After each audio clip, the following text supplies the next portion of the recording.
Welcome to Horizon Next Network, the dynamics of taking charge, which is the topic of our discussion today. I'm Charles, Executive and Leadership Coach based in Hong Kong, and I'm joined by Damien and Joanne. And let me take a moment to allow Damien and Joanne to introduce themselves. So, Damien, why don't you go first? Thank you, Charles, and good to see you again, Joanne. So I'm Damien Rhodes, a former Monkerton management consultant who spent 24 years as an executive recruiter and 18 years in total in leadership and coaching. So it's really good to be here today. And thank you for being here. Joanne, how about you? Hi, everyone. Great to see you both again. I bring to the table 20 something years of leadership and learning and development experience from all over the world, working for wonderful companies like Deloitte Consulting, Amazon, Juniper Networks, another great in the healthcare industry, Omnicell. So it's just great to be here and look at this through the context or the eyes of the manager or would-be manager. Outstanding, outstanding. This is great. I think we're going to have an amazing, well, I know we're going to have an amazing discussion today. And we're going to start off with me sharing a little bit personally about, by the way, you mentioned you're calling in from the UK, right, Damien? Yes, I am indeed. Yes. Yeah. And Joanne, you're calling in from the Pacific Northwest. I am in the US. Okay. So Pacific you've time. got the late night call, I've got the middle of the day call, and Damien's got the early morning call. Absolutely. Yeah, fabulous. Thank you. Just to clarify that, and please tell us, everybody, from where you are calling in from. Please tell us where you're watching from. So today we're talking about the dynamics of taking charge, and the reason this idea came up was because recently I have actually moved flats in Hong Kong, and I had deliberately, I'm an agile type of individual, and my wife and I are empty nesters now with the kids all back at university. Some of them graduated, some of them 1 or 2 years away from graduating. So when I set up my lease in Hong Kong, I deliberately set it up that I could exit my lease with 1 month notice. But that works both ways. So we renewed our lease a year ago. And by the way, for those who are not from Hong Kong, there's no rent control in Hong Kong. This is the Wild West when it comes to apartments and flats. So when I set up my renewal lease in Hong Kong about a year ago, we set it up that there was 1 month notice so that Tess and I could be agile and easily move about. But that actually goes two ways, both ways. Our landlord called us up just after the 1 year passed in the lease, which meant that he could exercise 1 month notice. And he says, by the way, we need the flat back. And we were caught off guard and ended up negotiating a few extra weeks from him. So he was actually quite agreeable and easy to get along with. Landlord gave us a few extra weeks, longer than a month. And we moved flats. But in the process of moving flats, we did a major downsize and got rid of all sorts of stuff that we had. We've had the conversation many times with the kids. What's important to you? And, what pieces of equipment do you want, not want? And the dynamic has changed in terms of talent mobility in Hong Kong, which will be a conversation for another day. But one of the things that I was doing is I was going through a storage unit and clearing out a lot of stuff and making space, because our flat is right next, like 100 meters from our storage unit. So we're taking advantage of having a minimalist lifestyle in our flat by being able to keep things that we don't use that often in the storage unit. So I'm cleaning out the storage unit and I'm going through boxes. Some of these boxes I haven't been through in a couple of years.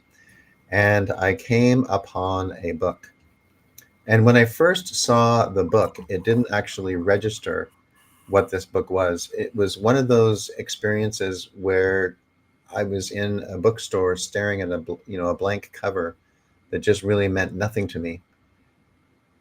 And then suddenly it's like this hand reached into the back of my mind and opened up a box. And I realized that I was staring at a book called The Dynamics of Taking Charge. And this is it here, which was written by John Gabarro, and heavily associated with the Harvard Business School. I think he was a professor there actually in 1984, 85, after an extensive amount of research on executives taking charge. And the thing that blew me away about this particular book was that this, at the time when I read this book, I was in a business program in Canada, and the book had such an impact on me going into business, and it had a defining impact on how I operated in business and the sorts of things that I took into consideration when I was in business. And so I found it very, very ironic that I started my career as an entrepreneur, and I'm ending my career as an entrepreneur, although who knows when it will end. And then I discovered this book, and it wasn't like Pandora's box opening. It was like a treasure chest from the past opening. And I remember I read this book so many times when I was in university, and then in the couple of years afterwards, and totally forgot about it as I moved to Hong Kong. So I wanted to take a little bit to talk about the dynamics of taking charge, and what does he talk about in the book, and how does that compare today to the dynamics of taking charge?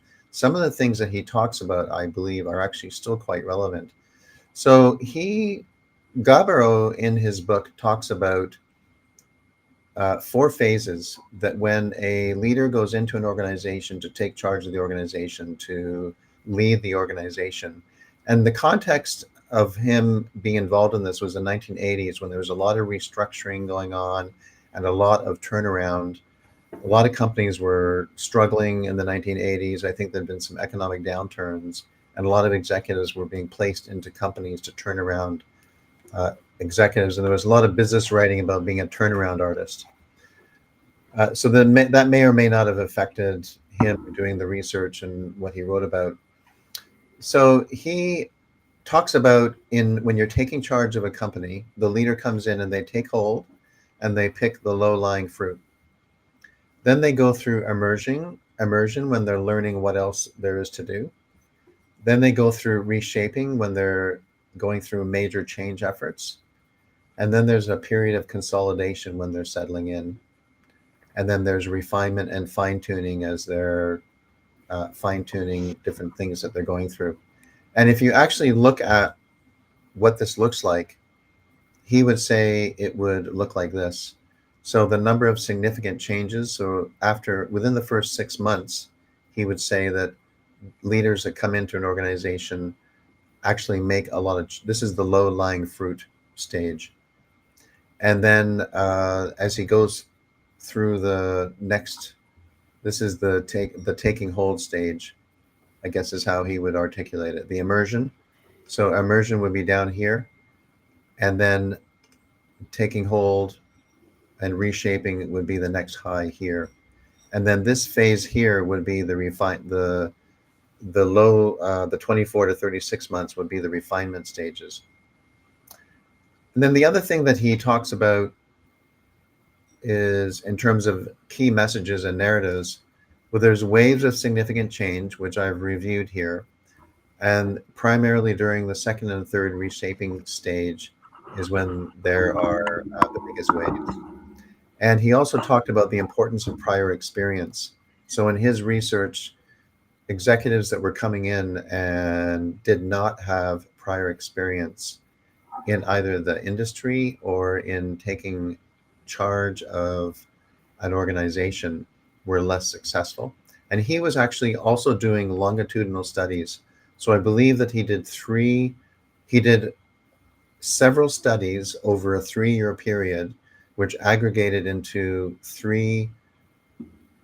one entire 3-year longitudinal study. So his research was actually really quite extensive when he was doing it. He also talked about the necessity of a strong relationship with one's boss for success, and that taking charge is actually a time-consuming process where people skills and direct, transparent communication are critical. So on that, I wanted to get your thoughts on his ideas on taking charge. How relevant do you think these ideas are today? before I go through a couple of other slides on how the world might have changed today. So Joanne and Damien, what do you think? How relevant are these ideas today? Whoops. I think they are still very relevant in many ways. I think that the idea of being able to listen and understand first, I think, is really important. I think that in many ways these truths are quite timeless. I think that so I think they are definitely relevant today. I think in particular not only the relationship with the boss, but relationship with other key stakeholders as well. Yeah. Which I'm sure that that was covered in the book as well. But I think these are very important, and I think it's the importance of them gaining insight at the beginning and understanding quickly the organisation first before making any changes. Yeah, Joanne, what do you think? Thanks for that, Damien. What do you think, Joanne? Yeah, it seems to me that they have stood the change in time predominantly. The one I'm kind of iffy about is the taking charge is a time-consuming process. I'm not sure it needs to be, and I've got a few points on that a little bit later. But I do understand the waves of significant change. I mean, we're all very familiar, I believe, with, change cycles and, how we can kind of go into the depths of despair, so to speak, when we start getting into some change and then kind of come out of that. So I would see that the importance of prior experience, sure. I think prior experience helps. I'm not. I think that might be dependent on the situation or the circumstance. I'd love to hear what some of our listeners have got to say on this as well, Charles, in the chat. No doubt the necessity of a strong relationship with one's boss for success is really important, but I find more today it's more of a two-way street between a boss and their direct reports rather than a one-way street, which that's kind of implying to me. But there's no doubt that it's a very important relationship. So I'm on the fence, I think. You're on the fence. Fair enough. Yeah, fair enough. Now I know that. Let's have a look here, Joanne. That's a great point. Let's have a stop and have a look here to see who's here. And we have Alex. Welcome, Alex. Thanks. He's a faithful viewer every single week. Alex from the Development Center in Singapore. Also, we've got Hope here. Calling in. Great, Charles. Thank you for joining us today, Hope. And then we have Rita, who's calling in from Hong Kong. Rita's a senior HR professional and also the founder of Asia HRM in Hong Kong and also an executive coach, is involved in a lot of really interesting executive coaching concepts. We have Omar here, who I believe is calling in. Omar, you got to remind me where you are because you're always traveling. But we also have Donald, and Donald has a long career in business, and he's calling in from Denver. So thank you, Donald, for joining us. And Donald, you have an amazing career as a business executive, running multiple companies. Donald, I've sent you the link. If you want to join us and come on stage, you're welcome to do that. It's in the messaging chat, and we would love to hear your ideas, just as Joanne has said. Let's be nimble, let's be agile. I think there's a Christmas carol about that. But anyway, Donald, if you're up for it and your hat's ready, you don't even have to wear a hat. You can jump in there, and we'd love to have you come to the stage, Donald. Now, I think that do these stand the test of time? I think many of them do, but I think that time has changed a little bit. And one of the things that's happened, the thing that I also agreed with Joanne is how much time does it take? Omar's calling in from Glendale, Arizona. That's what I thought. I thought he was in the U.S. I'm getting Glendale, Omar momentarily mixed up with Harvey, who's in the UK. I think it sometimes depends on the industry. And in some industries, it's necessary to actually take time to really get to know people before you make changes. Whereas other times and other circumstances, a leader will come in and everybody knows that changes are needed. And even in some cases, in some industry, the low-lying fruit, you might wait before taking action on that low-lying fruit. And in other industries, if there's low-lying fruit, you've got to take that low-lying fruit right away. So Omar does a Zoom party here, show and podcast. Actually, he's quite got quite a unique formula going on there. So if you want to have a lot of fun on LinkedIn, not that we're not having fun, Joanne and Damien, I think it's a little bit more serious talking about John Gabro and the dynamics of taking charge. But definitely check out Omar. And then we also have here Joseph, who's watching live from Children of God Mission in Sierra Leone Orphanage. He runs an amazing ministry in Sierra Leone. I've actually been to your page, Joseph, a lot and looked a lot at your page and your website. I'm very impressed with the work that you're doing. So keep doing that. And we pray lots of blessings onto your ministry. Okay, let's move on to some ideas that I have here around what's happening 40 years later. And let's see if this communicates and resonates with the three of you. So the dynamics of taking charge in 2025. So what I did was I did a little bit of research on how has the dynamics of taking charge changed after Gabro's book. And I went and I had a look at a couple of Harvard Business Review articles, and which were of the same genre. When Gabro's book came out, there was a lot of talk about, and there was a lot of stuff in the Harvard Business Review about his book. So I went and looked at the same genre of articles, and this is what I came up with. So 40 years later, leaders have to navigate increased stress and burnout and have a more human-centric approach. So I think before, back in the 1970s, 80s, 90s, we were much more focused on KPIs, maybe goals, processes, system management, system thinking was a big thing of the day. And now things are much more human-centric. We move on to the next point here: agility, adaptability, and emotional intelligence alongside a deep understanding of emerging technologies like AI. These could probably actually be three separate points in their own. So there's no question about it. You need to be agile and adaptable. I believe it was a week ago we talked about the fashion industry, how there used to be 4 industries in the fashion industry: spring, summer, fall, and winter.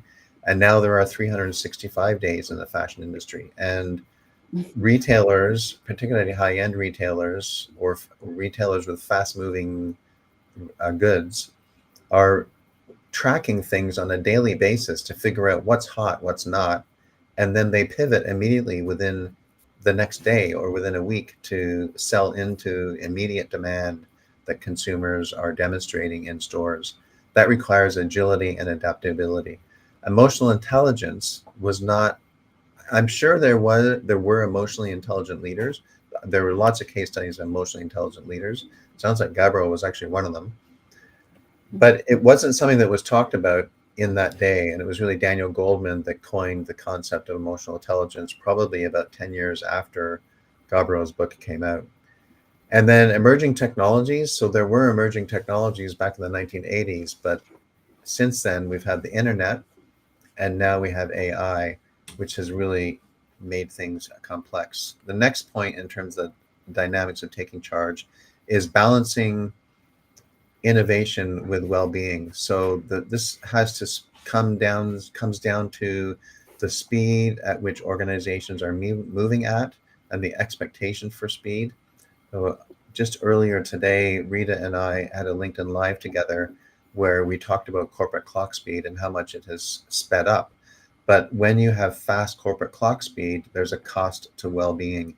And if you don't calibrate for that fast corporate clock speed, then it doesn't matter what innovation you're introducing, your employees are going to be unwell, they're going to be burning out, they'll be checking out, they just can't cope. And then the next point is addressing the need for new leadership skills such as strategy and change management. Now, strategy was talked about in business schools years ago, but strategy is talked about a little bit differently right now. And Joanne, you might have a comment on that based on your book, Game On. And change management was also not a finessed art the way it is now. The whole HR function has changed so much in the last 30, 40, 50 years that when you look at change management agents, it really is an art. And you have companies like Cisco that will have 5 criteria for making an acquisition. And if the fifth criteria, which is culture, doesn't fit, they won't embark on that acquisition, even if the technology is the best, because they know that from a change management perspective, the culture is going to clash. So that was probably not too much on people's radars back in the Gabro days. And then finally, this, of course, we've been dealing with this for a little while now, at least the last 5 or 6 years, and possibly a bit longer. But this is very current right now.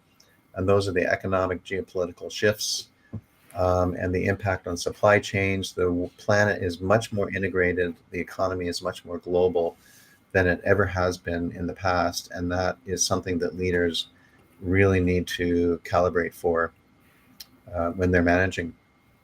So those are some of the ideas on how the world has changed since Gabro's book came out. From my perspective, Damien and Joanne, what do you think on these latest points? On point, off point? I think for me, they're absolutely on point. And actually, what's coming up for me with this, Charles, is how complex life is now compared to maybe what it was like 40 years ago.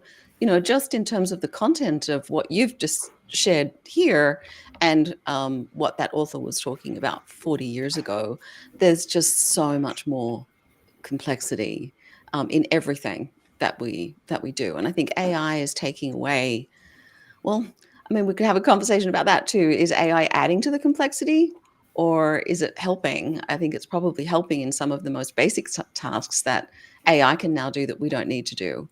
But emerging technologies associated with AI and the level of learning that we all need to go through in order to understand how AI works and how it may or may not work within our business is huge. So that's my first take on that. I'm kind of taken aback by it, to be honest. Fantastic. Now, just before I give you a chance to share, Damien, Don has accepted our invitation, and I'm going to bring him on stage to join us. Welcome, Donald Cohen. It's so great to see you. Thank you so much for joining us today. I'm so happy that you've joined us, and you have a rich experience with business, Don. And so I would love to hear your take on the dynamics of taking charge. But just before you do that, I'm going to give Damien a chance to weigh in on the last question. So, Damien, on the latest points, what do you think? I think in many ways it makes a lot of sense. I think they're interlinked. I think back in the day, if somebody had a very steep learning curve, they may now have more pressure to learn much faster. And we have the technology, for example, AI, to help somebody learn faster. Big data could be used to help them get up to speed faster. But I think there can also be an impact on their own mental health and the mental health of their team. So I think the ability to navigate that is going to be as important as ever. And I think there's more awareness of that now. Absolutely. Well, Donald, welcome. Thank you for joining us. This is the first time I've seen you in the dark. But Donald, to tell us a little bit about your background, and you have an amazing career, and you've been involved in several different companies with lots of experiences and highs and lows. And tell us a little bit about how you've seen the dynamics of a leader's dynamics of taking charge has changed over the course of your career. For sure. But first, I'd like to thank you for this unexpected invitation. Honored to be here. I've been viewing the show last few weeks and didn't know that's all it took to get on the show. But to your question, I started out early, only had one job when I was 15 and haven't worked for anybody since.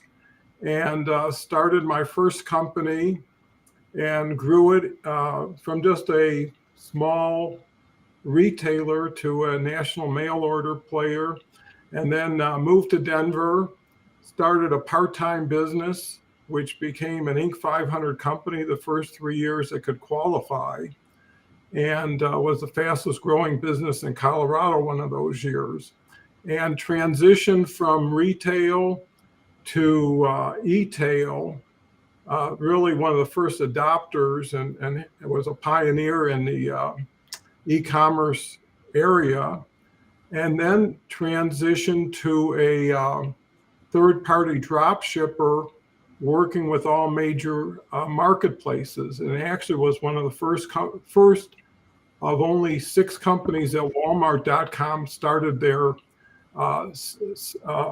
third-party e-tail concept to keep up with Amazon. So was able to see many changes. Most of them were just seeing what was coming up the road and getting on the bandwagon, adopting instead of questioning, instead of waiting for validation. And today with AI, it's incredible what you can do with an army of one when you attach it in the right way to technology and capability. That's just extraordinary. So I guess that's a quick from beginning to where we are today, and see so much more opportunity going forward into tomorrow. And I think one thing, thank you, Donald, for that. And I think one thing, actually one question, then I'll move on and give Damien and Joanne an opportunity to weigh in. But from my sense of participating in several of your lives and listening to several of your lives on LinkedIn, I've really got a sense of how you have been a people-centric individual. So one of the things that Gabro didn't talk about so much in his key top dynamics of taking charge, it was more about strategy, and there were phases, but there wasn't a focus on change management so much. But I've gotten a sense from you and what you've shared that you've always had a people-first approach to business. What would you like to say about that? Absolutely, and out of necessity, because I always bootstrapped everything I did. So the company I talked about started with a car loan of $10,000. And so you really have to build 2 ways. One is you got to do it all yourself before you expect or can afford to have someone else do it with you. And the other element is building a team, which is really showing a lot of respect and appreciation and collective interest, because people love to be loved, not just paid. And that reflects on the customer, reflects on your partners, your suppliers. When people come into your facility and see everybody excited, that's sincere, people looking out for each other, you're really building community, and then you're building company. And it always worked well. I always treated people the way I wanted to be treated, and usually a lot better, because I know how important it was. So, my background was in psychology when I was in school. So I loved human behavior, how to influence it. And when you're into retail, you're right out there with everybody, right? Pressing the flesh, making friends. When you don't have any customers, the only customer you have, you want to spend all day with them until the second customer comes in. So it gives you a chance to talk about anything that you see that could be of interest, like a belt buckle, a truck, you name it, something they're proud of. And my motto was make a friend, then make a sale. Because at the end of the day, at least you made a friend. Or the other way, you might not even make a sale. Well, I think your point about people love being loved and appreciated is really spot on for the shift. I don't know if it's a shift, but for some research would say it's a shift for some leaders that they need to make towards the younger generation, that there's a gap between some older generation managers and leaders and how they relate to the younger generation, mainly being Gen Z, and they want to be loved, and they want to find their passion, their professional passion, and the first place to do that is have an appreciation for their well-being and to love them as a leader. So thank you for sharing that, Dawn. And we'll come back to you in a couple of minutes. But one of the things, Dawn, Joanne has written a book called Game On, and she is definitely somebody that would be an outstanding guest, as would Damien, on your LinkedIn Live.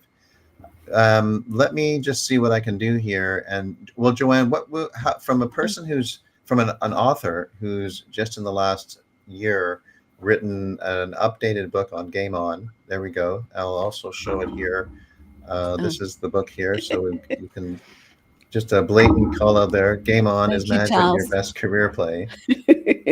Yeah, absolutely. And so, what would you say, Joanne, in terms of the dynamics of taking charge? What are you advocating in your book in that respect? Well, one of the misconceptions that a lot of people get into management thinking is that managers need to have all the answers. And especially in this day and age, they just don't. I mean, they need to be super curious around what's going on with and what other people think and what's going on with them. But taking charge for them is often thinking that they need to tell everybody, what to do, that they need to have all the answers and aren't necessarily curious about how other people think things need to be done. And that's an absolute misconception. I think taking charge in some respects is more about creating clarity and space these days than it is about being directive. So I wouldn't, just the word taking charge means that, okay, I'm going to take everything on and I'm going to make everything happen. Well, I don't know about anyone else, but I haven't had any real success on my own. All my success in my career has come from me being around other people. So from a management and a leadership perspective, it really is about giving space to other people to be successful and enabling that clarity to come through from them rather than, take charge yourself and take all the responsibility and not necessarily involve other people.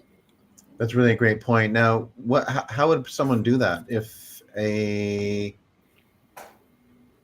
direct report is not accustomed to that style of managing and leading? How would you encourage a manager to have the kinds of conversations where they're getting that bottom-up collaboration and cooperation and dialogue with their team? Well, there's a couple of ways, but all they need to really say is, what do you think? What are your thoughts? What's coming up for you? And sometimes when we're asked that question, we don't actually have any thoughts or answers because we haven't been asked the question. So the fact that the manager is actually asking the question is enabling thought in the other person. And I think managers do that enough, and it's almost setting an expectation for folks. Often, we talk about introverted people and extroverted people. So introverted people have a tendency to kind of be within themselves or prefer one-on-one conversations. Extroverted people like to talk to a lot of people at any given time. It's where we get our energy from. And I have spoken with managers or coached managers in the past who have had a mixture of introversion and extroversion in their teams. And it's the extroverts that are always speaking up and telling them, the managers, their thoughts. And they're like, well, how do I get everybody to share thoughts? Because I want to hear from everybody. And it's about setting up a process. Introverts might need a little bit of notice. So for example, you might send out an agenda to a meeting just before the meeting starts, or the day before the meeting starts, saying, these are the things that we're going to talk about.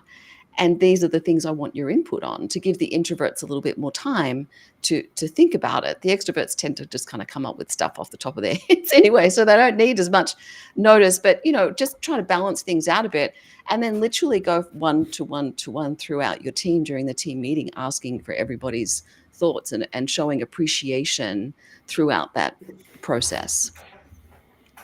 Outstanding. I think that's really, really great, and a great way of balancing the two different styles that people would have for sharing ideas. And that brings up another issue, and that is that probably back when Gabriel wrote this book, The Dynamics of Taking Charge, diversity was what we know now about diversity and having diversity in teams was not that prevalent, even though Leslie Flowers would probably argue differently. And she would probably say that Napoleon Hill did recognize diversity somewhere along the way. It was probably in the 1980s that the change adoption curve started getting some attention in business schools. And that was one entree into diversity, because you had early adopters and late adopters, and you need to make sure in a change initiative that you had your late adopters represented on a team. Otherwise, they'll get left behind.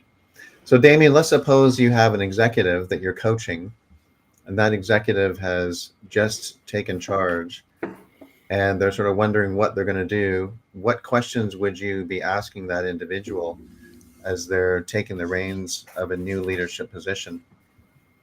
I think one of the key ones, what does success look like within the first 90 days?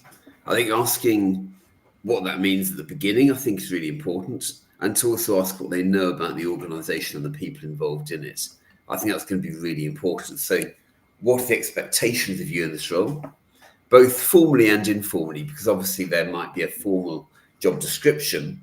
There are going to be other informal expectations as well. And I think it's understanding that, not only from the point of view of their boss, but also other stakeholders and their team, as Joanne rightly points out as well.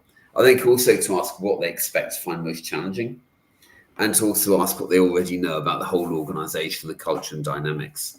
I think that's going to be most important.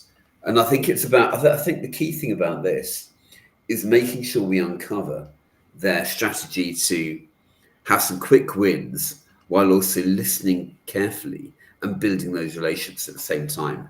It's not sequential. I think those things are held in balance and tension at the beginning, aren't they? Yeah, absolutely. And the concept of having that 90-day, 180-day action plan is something also that's become more and more popular in the last couple of decades. And I think that that's the expectation. So one of Gabriel's key takeaways is that the taking charge takes more time than people expect. And I wonder about corporate clock speed, that one of the ways that people have tooled up on making change, creating, grabbing hold of that low-lying fruit is by having things like a 90-day plan and 90-day wins and going after that low-lying fruit. I think having those 90-day plans and those low-lying fruit, but also being very adaptable as well. And I think to combine the two. I think you need to have a plan to aim towards, but also I think constantly seeking feedback from other people, I think, is important as well. Not for validation, just to make sure you're truly listening and understanding the impact you do have.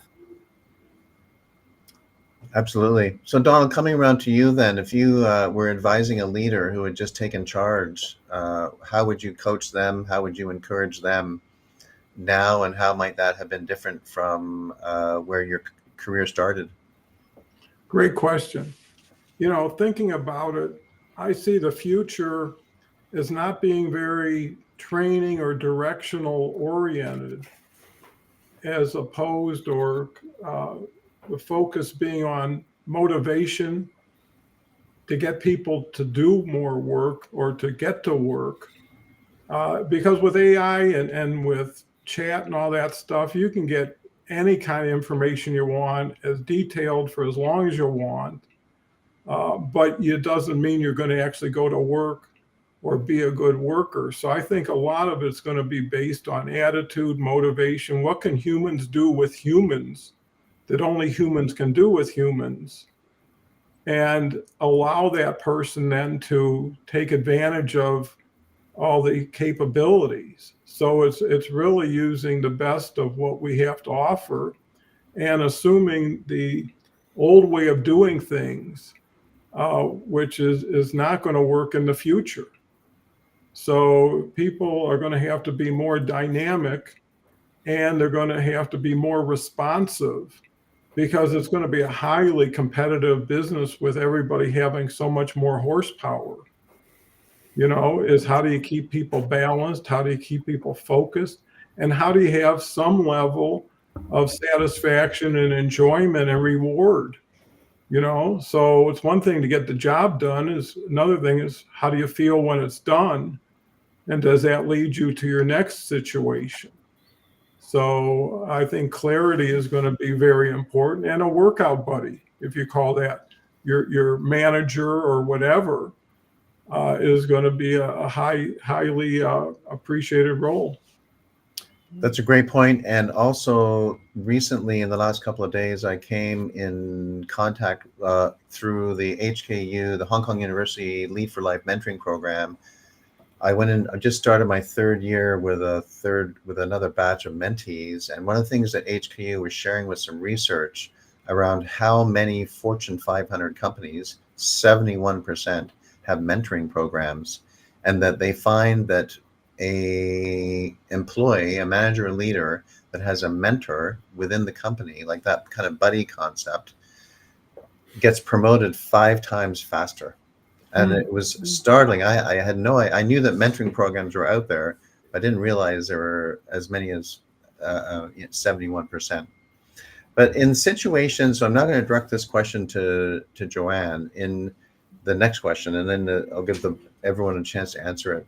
In situations where a leader needs to get more performance out of an organization, how do you balance pressing down on the accelerator and getting more performance compared to pressing down on that accelerator too much to the point where they lean into the burnout zone or the exhaustion zone? So I'm going to direct that question first to Joanne. So what are you saying in Game On, Joanne, in terms of well-being and what issues that managers and leaders should bear in mind when they need to get more performance out of a team, for example, or a leader needs to get more performance out of an organization, but they need to be sensitive to all the issues that we've talked about with Gabro, without Gabro, the 40-year-old issues and the present day issues.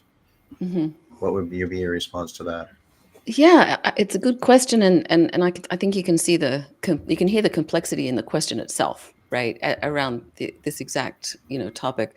I think I saw a quote today by Simon Sinek, which was something along the lines of, work-life balance is where you feel psychologically safe both at work and at home.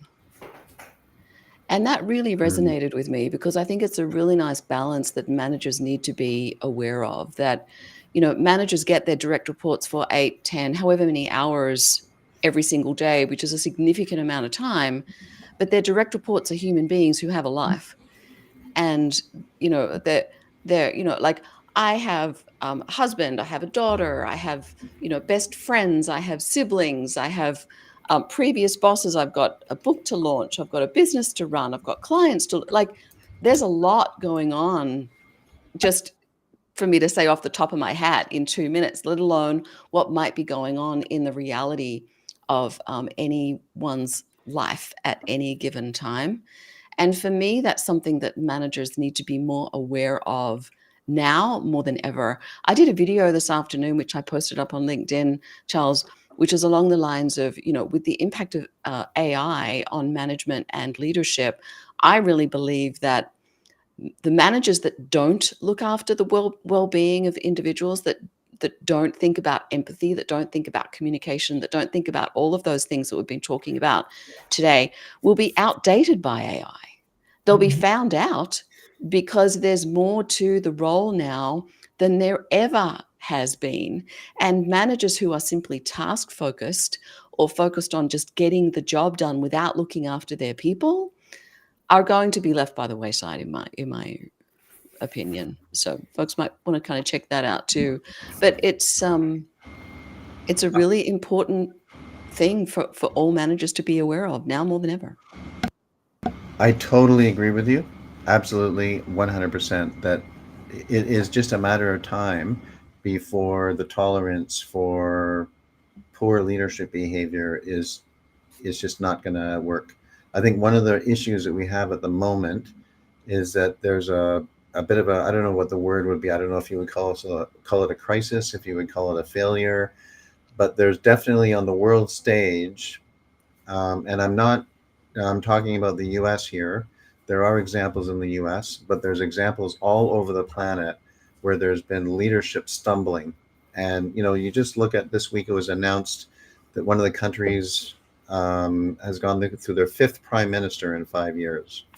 And that's a major player on the global stage. Damien's nodding his head. He knows who I'm talking about. And then even in the UK, you've got issues where your current prime ministers got struggles as well. So everywhere we're seeing leadership stumbles. I think maybe that's a good word for it. And I think once we get past those leadership stumbles and we get more focused onto empathetic leadership, which doesn't mean being a weak leader. You can still be a firm leader and be an empathetic leader that's loving to love people, the way Donald, you described it. Then I think that you're right. Over time, we'll see a long-term shift in more positive leadership styles. Damien, how would you weigh in on this question? I think in terms of, I think I'd agree with that. I think that there have been leadership stumbles globally, not only politically but also in business as well. Some famous cases about that recently. I think it's about people being resilient and humble, and the ability to listen as they go along. And I think, as alluded to earlier, I think with AI, meaning we can gather facts far faster, I think the ability to have that emotional intelligence is going to be more important than ever. Yeah, and sorry. Go ahead, Joanne. I just want to add to that. One of the most important things that I believe managers need to do too is take charge when charge needs to be taken. So, I don't want it to come across as if, this is all kind of a psychological thing that we all need to think of. It's all very important. And if a manager has someone on their team, for example, who is acting out or acting against the organizational values, and everyone else on that team knows that person is doing it, and the manager doesn't do something about it, then that manager is going to lose face with their team, or not be as respected with their team, because they haven't taken charge. They haven't acted where they've needed to act in the sphere of their leadership.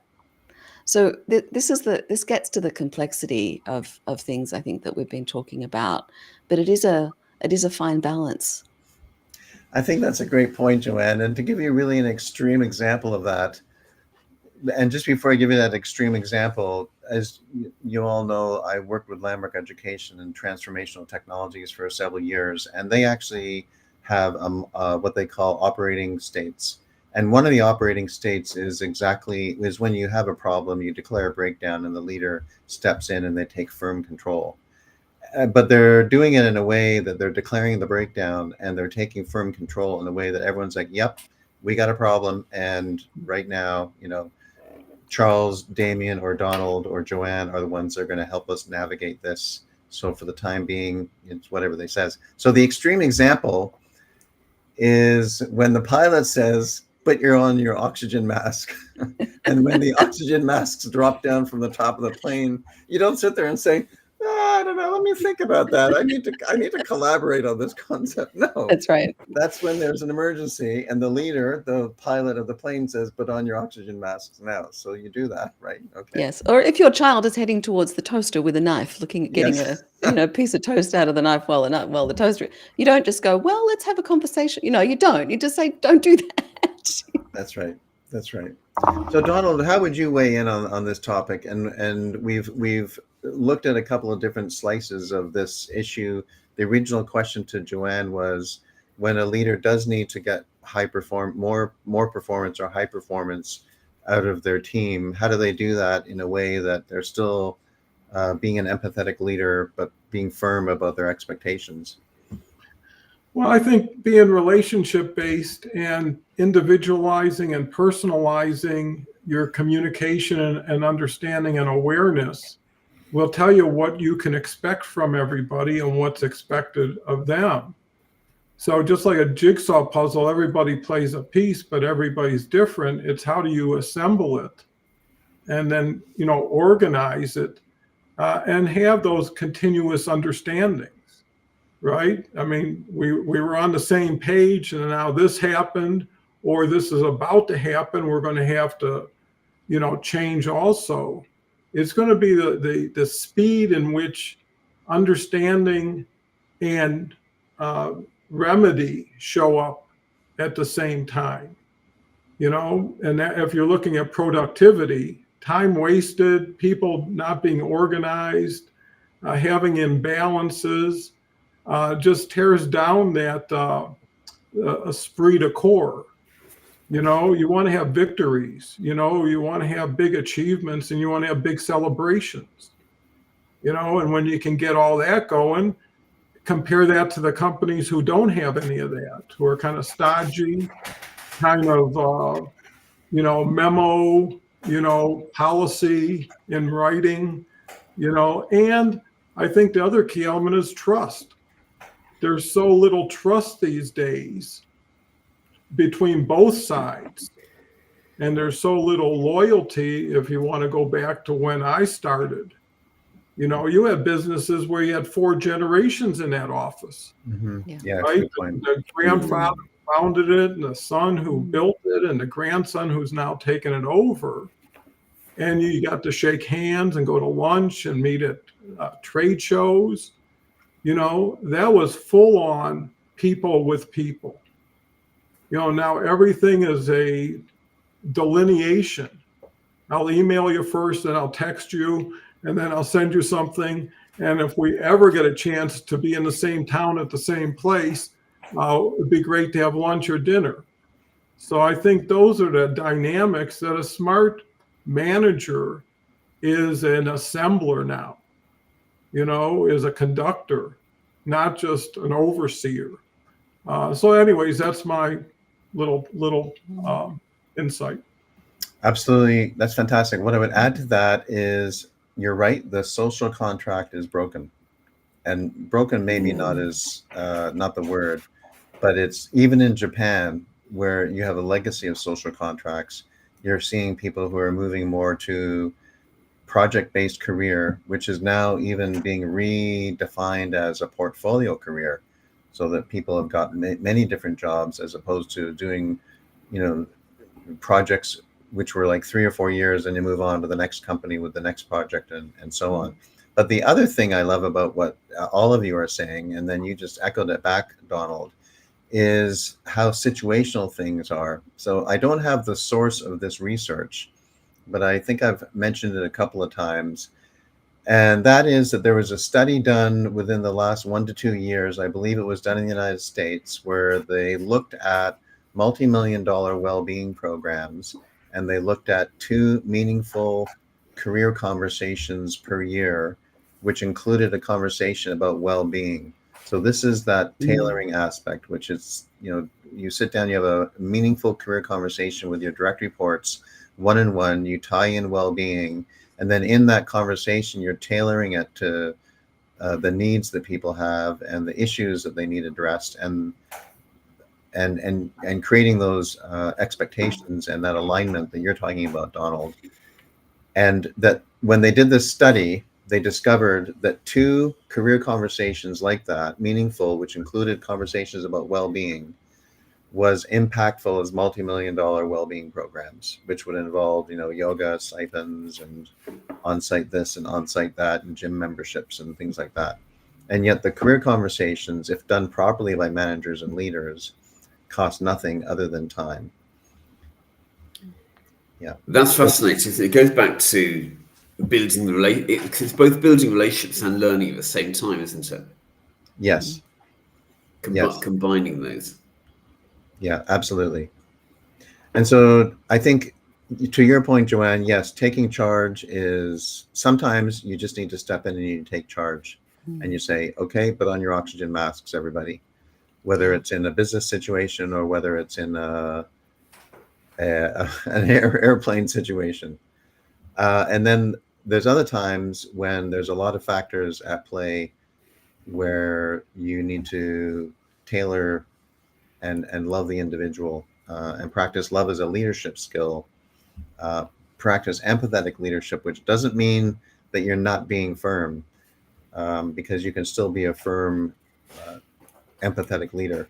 It does surprise me how some of the basics of business do get dropped out over time. And one of the ways that people can reassess how they can step on the high performance accelerator is actually to do things differently. So, for example, they could look at their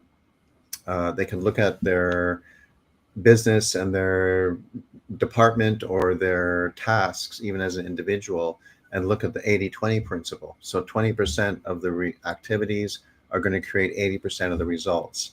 And what percentage of activities are they focusing on? Are they focusing on the 80% that will only create 20% of the results? Or are they focusing on the 20% of the activities that will create 80% of the results? And if they've got that out of alignment, then they can rearrange their tasks, which frees them up more time. So they don't necessarily have to work harder. They can work smarter and work differently. And there's another matrix out there, which I really, really love a lot. The best way for me to describe it is that I believe the genesis of it was the Eisenhower matrix, which is kind of like a priority matrix, where you list a variety of different priorities in different categories, and at the end you come up with a sort of a balanced scorecard. And again, it shows you glaringly what doesn't work for you and what's a time waster for you. And when you start getting rid of those time wasters and focus on what really matters, you get the rest of the team focused on what really matters. You get, like you say, Donald, you get people working in the same direction, then that really makes a difference. So it's not always about working faster and working harder, but often working smarter and doing things differently. And this is one area where AI can really help us. So we're coming up to the close of the hour. So I'm going to give you each one of you an opportunity for some closing comments on the dynamics of taking charge and what are your encouraging closing comments. I'll put Simon Sinek's quote back up here. That was a great quote, Joanne. I really, really liked that one. Work-life balance is when you have psychological safety both at home and at work. I'll go check out your video after this. Thank you. So, Joanne, why don't we start with you? Closing insights, closing comments? Yeah, I think one thing we haven't touched on, but I think is also important, is for leaders to take charge of themselves first before they expect others to kind of listen and engage with them. And that's just being cognizant of your mindset, how you're reacting to things, the energy that you're putting into people, places, and situations. Sometimes we just need to pause before we react to things and be a little bit more proactive in how we're approaching situations, recognizing that pause can sometimes be really important and work for us in terms of how we come across to other people as a leader, and just be a little bit more intentional. And of course, modeled behaviors ourselves that we want to be mirrored back to us in others. So it all starts with self in some respects. Yes, absolutely. I agree with that. And it'd be hard to talk about well-being with your team in a meaningful one-on-one career conversation when you're meanwhile have got giant bags under your eyes and are barely surviving in the middle of the afternoon. Absolutely. That's right. Or sending emails to your team at 2 a.m. Yes. Yeah, absolutely. That's just not a good look. No. Yeah. So I avoid that now. My discipline is, and with Gmail it's easy, but I have other tools that enable me to do that. Is when I write e-messages, I'll set them up to go out first thing in the morning, and not at night, because I know it can, as innocent as an email can be, you just don't know how it might create an overreaction on the other end, even if it's just a very nonchalant type of heads up update. Damien, over to you. Closing comments, closing insights. I'd say stepping into a new role, I'd say focus on learning, building relationships, and creating early wins. And I think if you do those three things, then your confidence will skyrocket and you'll have a much bigger impact. Fantastic. Thank you for that. And Donald, over to you. Closing comments and insights. It was a great conversation, and talking about how to get the most from and with people is help them build their dream, right? Not just fulfill their position. Like, how can I promote you? How fast can you get up there? You know what I mean? So in other words, put the responsibility, accountability on their shoulders to say, you're only limited by you now, right? Not by the company, not by me. And I'd rather work with the people I know I can help promote than just keep on the job. And I think that has a lot to do with qualifying and identifying those individuals with those type of qualities that you could sit down and say, I really believe in you. And can we try to make something happen? Right? So they already know what's ahead if they know what they're doing now is effective and worthwhile. And you're willing to work with them. They need to be willing to work with you. Right? It's got to be a two-way street. So that's what I would do, is get shoulder to shoulder with someone and say, how do I get you to wherever you want to get as fast as we can, and maybe even further, right? And all of a sudden imagination starts to kick in, and there's justification for working longer, for doing more, right? Because it's something to get you to where you want to go. So anyways, I think that's a good direction. I love that. In education, right now, a key concept is student agency. And the teachers are facilitators for student agency. So helping the students take ownership of their own learning and their own development as an individual. And what you've just said is individual agency, professional agency, helping employees and our team members, our teammates, take ownership of their own development, and then the manager and the leader is there to support them on that journey. I love that, and I think that's a great way to close Horizon Next for this week. Donald, thank you so much for being spontaneous, agile, and pivoting onto Horizon Next. I love it. And for everybody watching, make sure that you go out there and check out Joanne's book, Game On, and check out her latest videos. And if you need an executive coach in the UK area, or an elite executive search consultant, definitely check out Damian Rhodes. This is Horizon X.